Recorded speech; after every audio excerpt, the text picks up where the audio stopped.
John Froundi s'est éteint.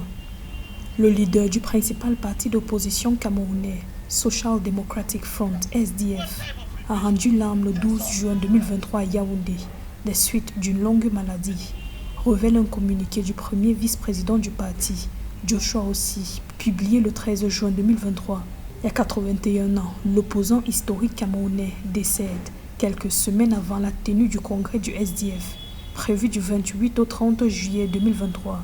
Selon le parti, John Froundi devait acter son retrait définitif de la vie politique pendant ce congrès.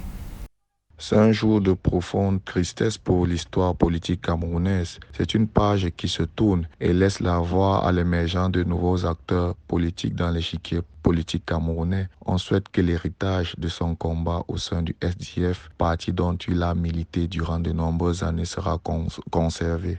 Né le 7 juillet 1941 dans le village de Baba-Deux, près de Bamenda, dans le département de la Mézam, dans la région du nord-ouest du Cameroun, John Froundi incarne depuis plus de 3 décennies l'opposition radicale au président Paul Biya. Il est candidat à l'élection présidentielle de 1992. Il boycotte celle de 1997, se présente à nouveau en 2004, puis en 2011, sa dernière campagne. En 1992, lors de la toute première élection présidentielle pluraliste du Cameroun, John Froundi est deuxième avec 36% des voix, derrière Paul Biya, qui a remporté 40% des voix.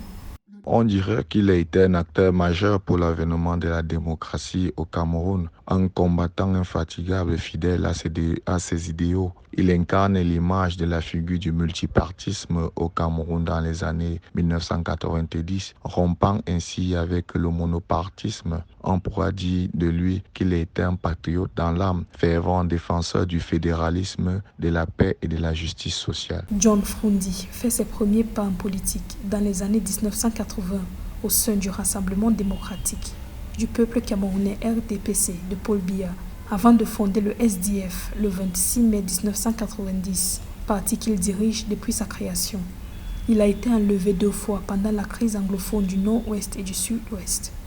Celui qui prônait la démocratie, la justice et le changement incarne l'image d'un leader courageux. Ses œuvres sont appréciées au-delà des régions anglophones.